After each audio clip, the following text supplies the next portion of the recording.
भगवान कहते हैं कि मुझे अभिमान बिल्कुल भी अच्छा नहीं लगता, और जहां मैं है वहां मैं नहीं हूं, जहां मैं नहीं वहां मैं हूं। भगवान कहते हैं, भगवान कृष्ण कहते हैं कि गोपियों ने भी जब अभिमान किया था तब भगवान अंतर्ध्यान हो गए थे।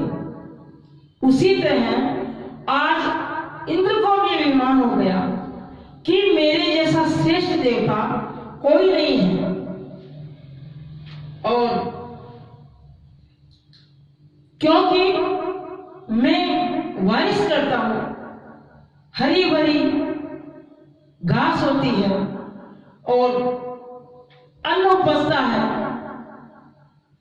तो ये सृष्टि मेरे से ही चलती है। इंद्र को इतना अभिमान हो गया तो भगवान कृष्ण ने इंद्र का अभिमान भी चूर चूर कर दिया, दूर कर दिया। कहते हैं कि ब्रजवासियों ने कोई अभिमान नहीं किया। ब्रजवासी तो गोविंद को अपना समझते, उनका तो सब कुछ कृष्ण ही था। ब्रजवासियों को अब कृष्ण मिल गए तो अब भटकने की कहां जरूरत थी, क्योंकि उनका तो सखा, मित्र, भाई, पुत्र, स्वामी सब कुछ कृष्ण ही था। इतना वात्सल्य प्रेम। कलयुग में केवल दो ही देवता प्रत्यक्ष हैं। वो कौन कौन से? गोवर्धन नाथ ब्रज में, और दक्षिण भारत में त्रिपुति बालाजी।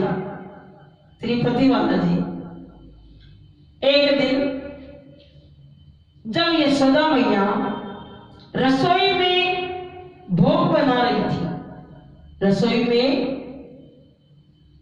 व्यंजन बना रही थी, तो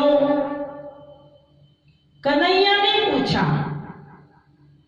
ये भगवान कृष्ण की बाल लीला है, सुनिए बहुत बड़ा आनंद आएगा। कन्हैया ने पूछा, ये क्या कर रही हो मां यशोदा मैया, ये क्या कर रही हो?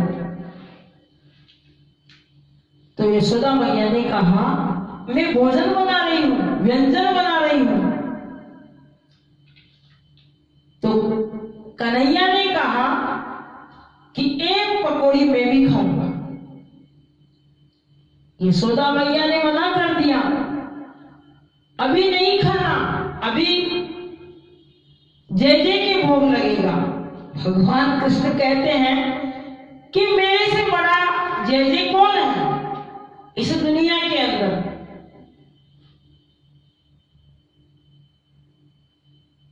कन्हैया बाल हट करने लगे, रोने लगे।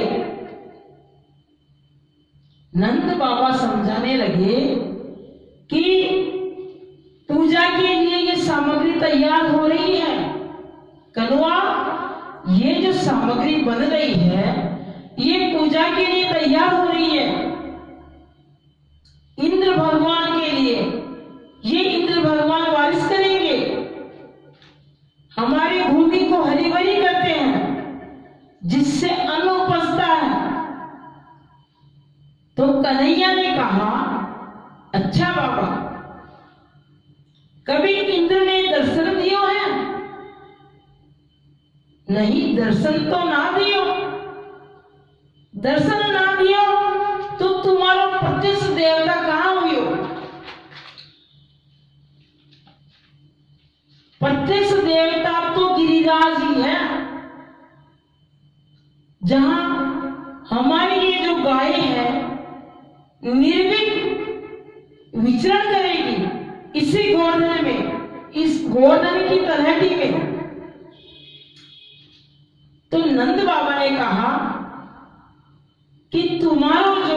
प्रत्यक्ष देवता है, दर्शन देगो, भोग पावेगो, रक्षा करेगो।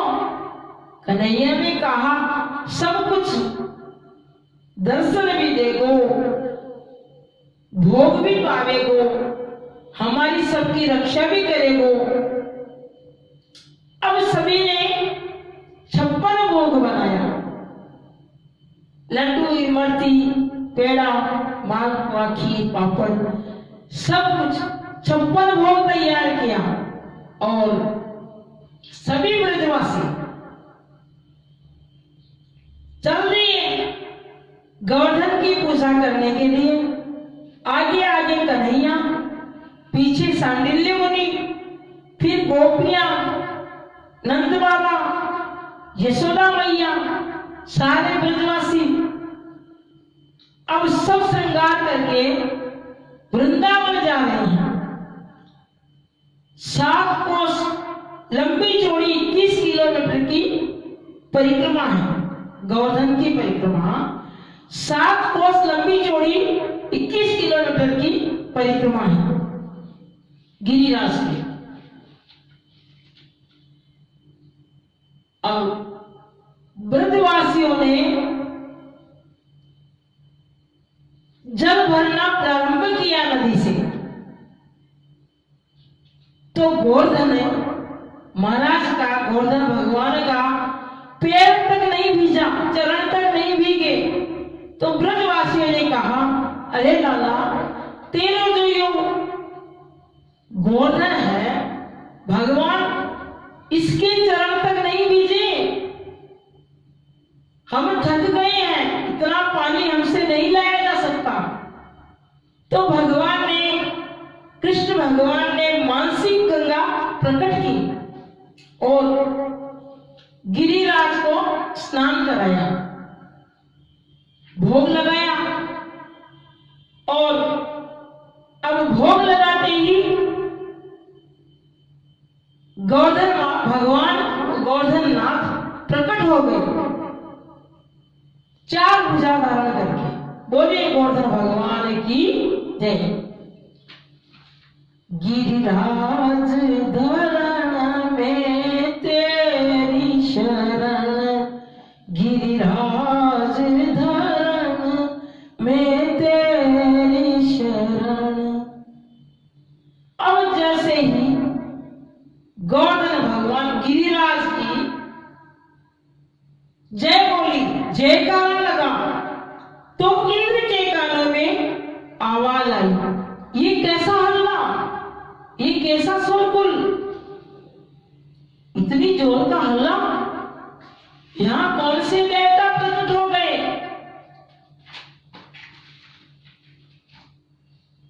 तो इंद्र ने क्या किया, इंद्र ने मेघमालाओं को आदेश दिया कि ऐसी वर्षा करो, ऐसी वर्षा करो कि ब्रजमंडल के सारे गांव पानी में डूब जाए, एक गांव भी सुरक्षित ना बचे। सभी कहने लगे, कन्हैया अब तो हमारी रक्षा करो, हमारी रक्षा करो। क्यों? क्योंकि बारिश इतनी हो रही है कि हम सब जगह सर्वत्र जल ही जल, हम सहन नहीं कर सकते, इतने जल। मेरे गोविंद ने बाएं हाथ में, मेरे गोविंद ने बाएं हाथ की जो 51वीं अंगुली है, 51वीं अंगुली के नख पर गोवर्धन को धारण किया। और 7 वर्ष के कन्हैया ने 7 दिन तक 7 कोस के लंबे चौड़े गिरिराज को 51वीं अंगुली के नख पर धारण किया। यमुना का जल, वर्षा का जल सब एक हो गया, सभी गिरिराज के नीचे आ गए। अब क्या था, अब 3 दिन हो गए, लेकिन बारिश रुकने का नाम ही नहीं लेती। और जो कन्हैया के मित्र हैं, सखा हैं, ब्रजवासी हैं, सब कहने लगे, हे लाला तनिक विश्राम करो और अपनी छड़ी जो लकड़ी की लाठियां है उसको सब ब्रजवासियों ने गिरिराज के नीचे लगाया। जैसे ही कन्हैया ने अंगुली को थोड़ा ढीला किया तो चट चट करके सब लाठियां टूट गई। अरे लाला, कहने लगे ब्रजवासी, अरे लाला तेरी अंगुली में इतना बल, हमारी लाठियां टूट गई और तेरी अंगुली में इतना बल कहां से आया? तो भगवान कन्हैया कृष्ण कहने लगे, कुछ माखन को बड़बड़ियो, कुछ गोपियन करे सहाय, राधे जी की कृपा से मेरे गिरिराज लियो उठाए, राधे जी की कृपा से मैंने पर्वत लियो उठाए। शेषनाग ने बांध बांधा, सुदर्शन चक्र जल को सुखा रहे हैं, अगस्त मुनि पानी पी रहे हैं। अब इंद्र को पता चला कि इतने मेघमाला उन्हें बारिश की, इतने मेघमालाओं ने बारिश की, लेकिन ये पानी बिल्कुल सूख गया। ये पानी कहां जा रहा है? ये जल कहां जा रहा है? अब इंद्र को पता चलो कि ये तो मेरे भगवान है और कोई भी नहीं। तो इंद्र हाथी पर बैठकर आया, कृष्ण के चरणों में साष्टांग लेट गया और कहा कि हे भगवान कन्हैया, हे कृष्ण, मेरे इस अपराध को क्षमा करो। आप जैसा कृपालु और करुणा का सागर हो ही नहीं सकता, कोई भी नहीं हो सकता। ऐसों को उदार जन्माई, इतना उदार कोई नहीं हो सकता।